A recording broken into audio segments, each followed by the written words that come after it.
Fluminense, olê, olê, olê, olê, olê, olê.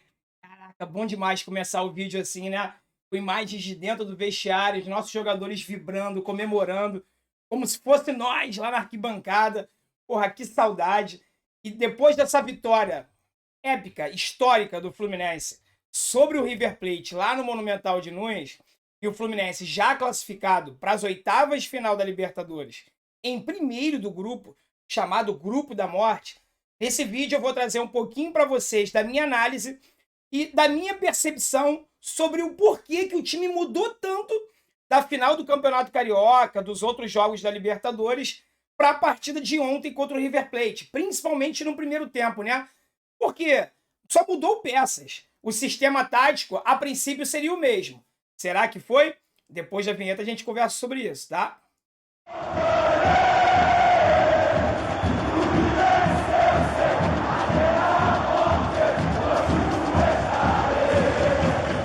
É isso aí, galera. Vamos chegando. Seja muito bem-vindo aqui ao canal Sentimento Tricolor, a casa do torcedor do Fluminense. Ainda tô de ressaca, mas a ressaca moral, né? Ressaca moral, porque eu não bebo. Dessa vitória espetacular e histórica do Fluminense.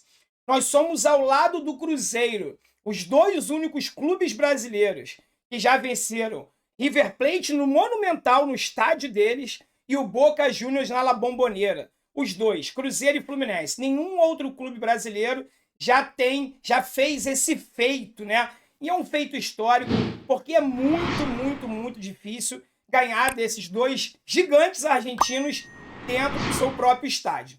Você que está chegando agora, não me conhecia, se inscreve aqui no canal, deixa seu like, deixa um comentário, tá, sobre o que você achou sobre o jogo de ontem, o que você está achando sobre o nosso momento, porque realmente, galera, foi um jogo fantástico, para ficar marcado na história do Fluminense, na história do Fluminense na competição, na Libertadores.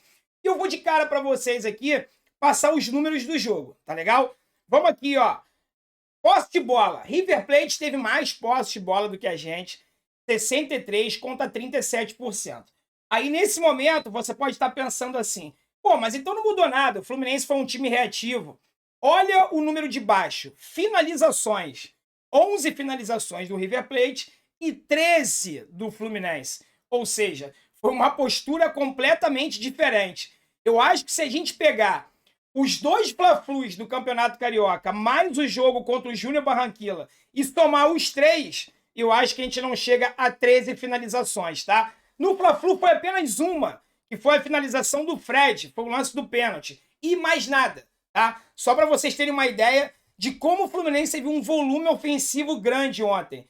Chances de gol, eles tiveram 4, nós tivemos 7. 7 chances de gol. Cometemos menos faltas do que eles, 15 contra 21. Tivemos também 3 desarmes a menos, mas desarmamos bastante também, fizemos 24 desarmes. Erramos menos passes, o River Plate errou 104 passes, o Fluminense 82, e eles tiveram 9 impedimentos e o Fluminense apenas 3. Então, galera, ontem, qual era a nossa impressão quando começou a partida? Muitas críticas, inclusive da minha parte, né? Porque o Roger, a princípio, ele só tinha trocado peças. Ele tinha tirado o Calegari e o Danilo Barcelos e entrou com Samuel, Xavier e Egídio. E na frente ele trocou os dois pontas também. Tirou o Kaique e Luiz Henrique e colocou ali o Caio Paulista e o Gabriel Teixeira. Qual foi a aplicação prática nisso dentro do jogo? Ele reforçou a força física do nosso lado direito. Ele tirou 2 meninos, Calegari tem 18, Kaique 17, colocou o Samuel Xavier, que é um pouco mais experiente, e o Caio Paulista, que tem muita força, muita explosão física. E nós conseguimos ver um entrosamento muito bom dos dois. Então o nosso lado direito ontem funcionou muito bem. Tanto com as subidas do Samuel Xavier, que ele apoia muito mais do que o Calegari, e o Caio Paulista também, sendo um desafogo na nossa transição ofensiva, e mais, e eu já vou botar uma imagem aqui para mostrar para vocês, ele, em muitos momentos do jogo, ele inverteu a posição com o Fred. Eu ia botar daqui a pouco, mas eu vou colocar agora, já que a gente está falando de Fred, Caio Paulista. Olha essa imagem aqui, galera. Olha o posicionamento do Fred, a imagem de cima é o primeiro gol, tá? primeiro gol, o Fred saindo da área, invertendo com o Caio Paulista, e o Caio Paulista, essa setinha aqui, ó, entrando na posição que teoricamente seria do Fred. Essa é a imagem do primeiro gol. A imagem de baixo é a imagem do segundo gol. O Fred jogando de falso 10, né? A gente brincava tanto com o Ganso, né? Porque o Ganso estava jogando de falso 9 e tal. O Fred ontem foi o verdadeiro camisa 10. A imagem de baixo é a assistência dele para o Nenê. Vocês podem ver aqui que tem 2 jogadores à frente do Fred, mais um aqui atrás na marcação do Gabriel Teixeira e o Nenê aqui entrando sozinho, livre, para poder marcar o segundo gol. Então, apesar do sistema ter sido o mesmo, 3 atacantes, 3 no meio, o Fluminense, os jogadores tiveram um posicionamento completamente diferente na partida de ontem. O Fred não foi aquele homem preso na área, dentro da área. Ele voltou bastante para marcar, para ajudar na criação das jogadas. E essas imagens agora ficam muito claras em relação a isso. O Nenê também, que nos jogos anteriores ele jogava muito próximo da área. Ontem foi recuado. Então, como funcionou a marcação? Por que o Fluminense jogou tanto no primeiro tempo, teve tanto volume de jogo e acabou com aquele buraco que tinha no meio-campo? O Fluminense, quando perdia a bola, o Fred dava o primeiro combate, mas não aquele combate desesperado na grande área adversária. O Fluminense recuou um pouquinho essa marcação até a linha central do meio-campo. O Fred dava aquele primeiro combate, o Nenê recuava e fazia uma linha de 5. E isso ficou muito claro na imagem. Dava para a gente ver claramente 5. André, aqui 5 é esse. Eram os 2 volantes, o Martinelli um pouquinho mais recuado, o Iago, ok? Os 2 pontas, o Kaique, ó, o Caio Paulista e o Gabriel Teixeira faziam parte dessa linha, mais o Nenê. Tanto o Caio Paulista quanto o Gabriel Teixeira tiveram uma recomposição muito melhor, para minha surpresa, até o Gabriel Teixeira, porque eu cheguei a falar aqui que eu achava que o Luiz Henrique faria essa composição melhor, mas não fez não, tá? O Gabriel Teixeira e o Caio Paulista recuaram para fazer essa primeira linha de marcação. Ao contrário dos outros jogos, que o Kaique e o Luiz Henrique voltavam no bico da nossa grande área, já que as linhas de marcação ficavam muito baixas, ontem não. Eles faziam essa primeira linha de marcação na nossa intermediária, quase na linha central.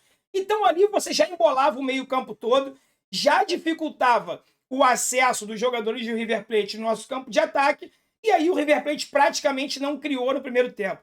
Criou uma jogada, que foi uma bola nas costas do Egídio, e a bola foi finalizada pelo atacante do River. O Marcos Felipe bateu roupa, quase deu uma paçocada ali. No rebote, ele fez grande defesa, mas é importante a gente ficar atento ao Marcos Felipe.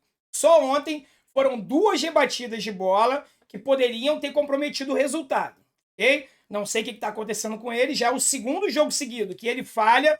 Felizmente, ontem não resultou em gol adversário. Poderia ter resultado. Então é importante o Marcos Felipe ficar atento a isso. Mas no geral, na partida, galera, e a apresentação de alguns jogadores pontuais, né? O Nino fez mais uma excelente partida. Os 2 laterais foram muito bem. O Egídio deu 2 falhas ontem. Essa bola nas costas que ele tomou, que o Marcos Felipe lá rebateu e tal, e depois uma bola no segundo tempo, que ele estava com a bola dominada na linha de fundo, se atrapalhou e a bola foi para escanteio. Tirando isso, em vários momentos da partida, o Egídio atuou como terceiro zagueiro, tá? Se você vê os melhores momentos ou o replay do jogo, vai ser muito comum você ver o Egídio na entrada da grande área, de forma centralizada. E ali ele ajudou muito, fez muitos bloqueios, conseguiu cortar muitos lances de perigo. Então, no modo geral, o Egídio ontem foi bem. Samuel Xavier, gostei muito da partida do Samuel Xavier. Na minha opinião, deveria ser mantido como titular, tá? O Calegari entrou no segundo tempo, mas também entrou numa fogueira danada, o jogo já pegando fogo, ele frio, foi mal demais. Na verdade, o Calegari e o Luiz Henrique entraram muito mal, e eu vejo esse o motivo do Fluminense ter tomado aquele sufoco no final do segundo tempo, tá? No início do segundo tempo, eu achei correto a nossa postura reativa. O Fluminense voltou a ser um time reativo no início do segundo tempo. Mas eu, particularmente, concordei com isso. Com 2-0 no placar, não tinha necessidade da gente sair de forma desesperada. era justo o Fluminense segurar, sair no contra-ataque para tentar matar o jogo.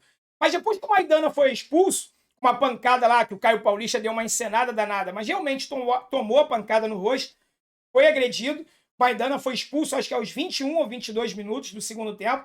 A partir dali, o Fluminense com um homem a mais, ele tinha que ter adiantado as linhas de marcação e para não ficar tomando sufoco do River Plate. Não foi isso que aconteceu. Tomamos um calor, saiu o gol dos caras aos 39 minutos do segundo tempo, aproximadamente, eu acho que foi isso, 39 minutos, e o Roger demorou demais a mexer. Ele só tirou o Nenê, que já estava andando em campo aos 38 minutos ou 39 do segundo tempo, para a entrada do Casares. Deixou o Gabriel Teixeira, que estava morto já, de tanto correr e voltar. Deixou até o final do jogo, não substituiu o Gabriel Teixeira. Ele tirou o Caio Paulista, na minha opinião, erradamente. Botou o Luiz Henrique para jogar pela direita. E o Luiz Henrique não rende pela direita e entrou mal demais. Calegari também entrou mal demais no lugar do Samuel Xavier. Mas eu acho que ele tirou o Samuel Xavier porque ele já tinha cartão amarelo, com medo do juiz compensar ali, expulsar o Samuel Xavier.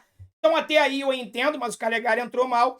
E felizmente, num contra-ataque, o Iago Felipe foi premiado com um belo gol. Tá merecendo. Eu tenho elogiado o Iago Felipe e o Martinelli aqui, inclusive nos jogos que o Fluminense foi mal, porque eles realmente têm se matado naquela marcação no meio-campo ali, correndo o campo inteiro. Ontem foi premiado com um belo gol, Já tinha botado uma bola na trave no que seria a terceira assistência do Fred na partida, tá? Fred deu passe para os 2 gols, gol do Caio Paulista e gol do Nenê. Eu já botei na tela aqui a imagem para vocês verem. E ele ainda deu esse passe para gol para o Iago, que a bola explodiu no travessão. Senão ontem o Fred poderia ter saído de campo com 3 assistências. Então, que partida, que momento vive o Frederico, né? Além de fazer gols e nos ajudar, no caso de ontem ele não fez, ele foi o verdadeiro garçom e mereceu até um elogio da FIFA. O perfil oficial da FIFA destacou lá que o Fred já marca gols e é artilheiro há 20 anos e ontem, além disso, ele serviu de garçom, dando 2 belos passes. A FIFA fez um elogio ao Dom Fredon, que foi eleito novamente o melhor jogador da partida. Tá legal, galera? Então, assim, vocês sabem que eu tenho sido muito crítico aqui ao trabalho do Roger. Ele ontem, antes da bola rolar, eu pedi a paciência a vocês, não como treinador, mas sim para a gente esperar o jogo começar, para ver se as mudanças que ele tinha feito de peça e não na formação tática iria surtir algum efeito ou não. Vocês lembram que eu pedia para vocês? Falei, galera, eu também não concordo. Mas vamos esperar a bola rolar, porque futebol não é totó, não é pebolim, né? Que o cara fica parado na posição. Não. O jogador precisa ter intensidade dentro da partida, precisa entender o que o treinador pediu, e isso ficou muito claro para a gente ontem no primeiro tempo. Um outro elogio, digamos assim, que eu faço ao Roger, que era uma crítica que eu estava fazendo até ontem, é que ele não tinha variação tática. E ontem, dentro do jogo, ele fez essa variação muitas vezes. O Fluminense, quando tinha posse de bola, jogava no 4-3-3. Quando o Fluminense perdia a bola, jogava no 4-5-1. Botava uma linha de 5 jogadores no nosso meio-campo, apenas com o Fred adiantado, e ele resolveu, assim, o problema daquele buraco no meio-campo, tá? Algumas pessoas estão justificando, é mole ganhar do River Plate todo estraçalhado lá e tudo mais, por causa da doença, né? Eu fui um dos que reforcei isso, e inclusive teve um amigo que apostou 4 mil reais no Fluminense ontem e ganhou 12, tá? Tá feliz da vida, rindo à toa. Eu falei para ele, cara, fisicamente não tem condições nenhuma do time do River Plate competir com a gente. Os caras ficaram 10 dias parados, fizeram um treino, voltaram a jogar.